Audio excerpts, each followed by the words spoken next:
kesewenang-wenangan orang-orang yang tidak dikenal yang melakukan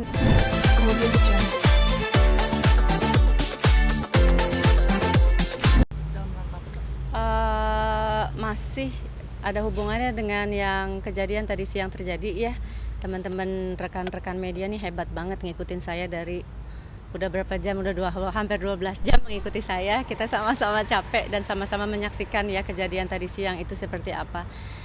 Intinya kedatangan saya ke Polda pada hari ini sebetulnya juga ingin menanyakan kenapa Polda tidak melakukan pencegahan terhadap pemaksaan oleh oknum-oknum yang memaksa memasuki pekarangan rumah kami gitu. Kenapa nggak ada pencegahan, padahal itu sudah kami informasikan semenjak jam 11.40 siang ya.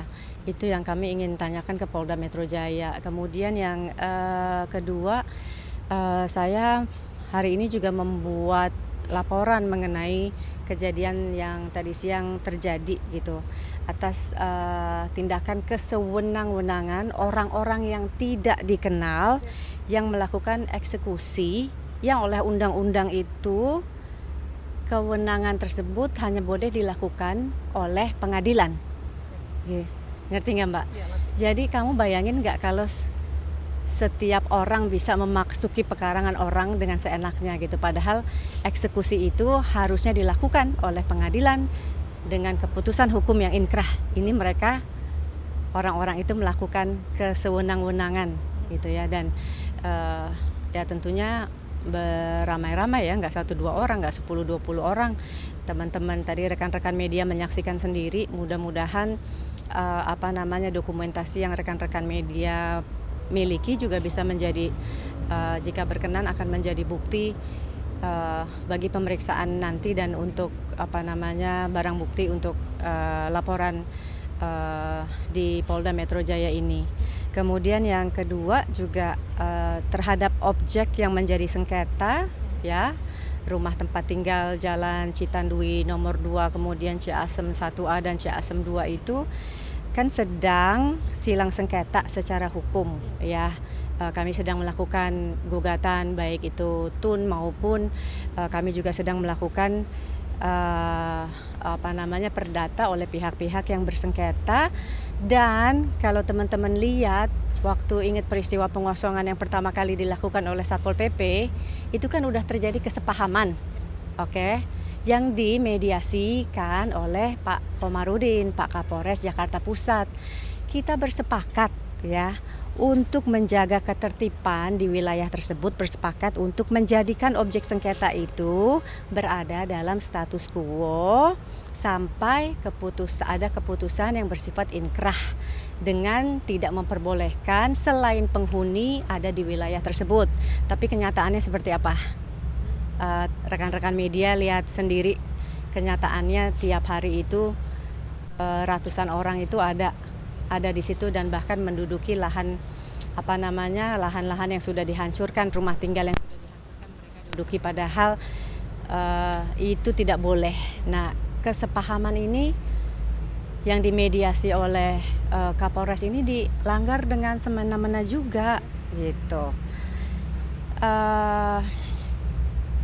Atas tindakan yang bertentangan dengan ketentuan hukum dan pengingkaran kesepahaman ya. Tadi udah ada tindakan yang bertentangan dengan ketentuan hukum ya, penerobosan, pemaksaan, bahkan pengerusakan, bahkan penganiayaan loh. Saya punya video keponakan saya, anak Pak Hamid Hussein ketika masuk dicekek, dipiting dan sebagainya. Kami punya video itu, nanti kami bisa kasih lihat di teman-teman rekan-rekan media.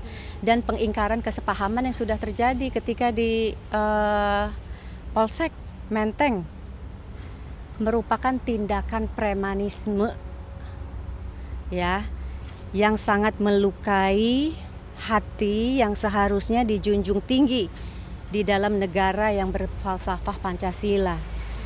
Kalau kami sebagai warga negara tidak bisa lagi memohon perlindungan hukum atas tindakan kesewenang-wenangan tersebut kepada polisi, kemana lagi kami harus mengadu? Ya,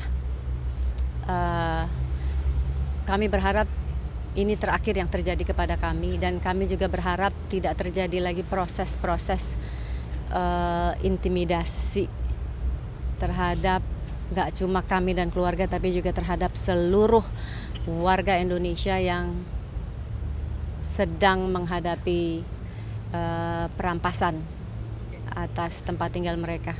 Himbauannya ada kepingin tahu juga sih, ini sebelumnya kan bahwa rumah-rumah tersebut itu sebenarnya harusnya dalam pengawasan kepolisian. Cuma di live-nya Mbak tersebut, jadi satu polisi pada saat menanyakan bagaimana tindakan kalian malah duduk, malah makan, tidak melakukan pencegahan. Dari pihak Polres sendiri sudah ada jawaban belum sih, Mbak? Ya kalian tadi lihat ya, polisi nggak melakukan apa-apa ya gitu. Bahkan saya juga udah melapor, saya juga ya nggak tahu, makanya hari ini saya ingin menanyakan itu juga gitu. Ada jawaban cuma laporkan aja secara pidana gitu. Tapi kan maksudnya kalau laporkan secara pidana itu kan sudah terjadi.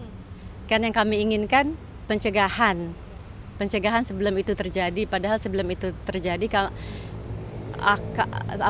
saya udah melakukan laporan kepada Pak Sigit, dari Pak Kapolri, dari Pak Kapolda, Pak Kapolres, Pak Kapolsek. Saya udah melakukan laporan saya tuh jam 11.40 loh gitu. Saya tidak memahami gitu. Jadi sebetulnya pencegahan itu sebelum terjadi. Anda bayangin kalau tadi rekan-rekan media tadi barusan Anda bilang Anda aja yang ada di sana takut ya. Bayangin nggak kalau terjadi penganiayaan terhadap diri saya, terhadap keluarga saya, paman saya yang sudah tua, tante saya, adik saya bahkan sudah dianiaya ketika mereka menerobos masuk. Saya punya videonya gitu. Kenapa menunggu sampai tindak pidana tersebut terjadi, bukan dugaan lagi. Saya merasa ini udah tindak pidana itu terjadi, mestinya kan pencegahan gitu. Ya kayak orang kalau di film-film kan kita telepon 911 kalau ada ancaman, polisi datang dan melakukan pencegahan gitu. Nggak menunggu setelah terjadi, itu yang kami sangat sayangkan. Tapi kami juga ya mudah-mudahan harus optimis ya. Kita kalau nggak optimis terhadap polisi mau gimana lagi? Masa kita mau pindah dari negara Indonesia, kan nggak mungkin juga ya. Jadi harus optimis lah, polisi harus percaya diri lah, jangan kalah dengan tindakan kesewenang-wenangan yang dilakukan oleh orang perseorangan atau organisasi massa.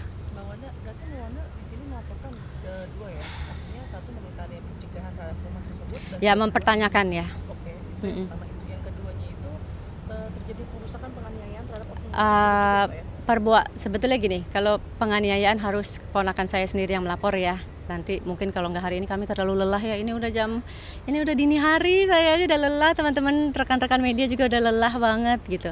Jadi saya laporkan perbuatan tidak menyenangkan. Mungkin teman-teman media tadi melihat ya bagaimana saya mengalami perundungan ya.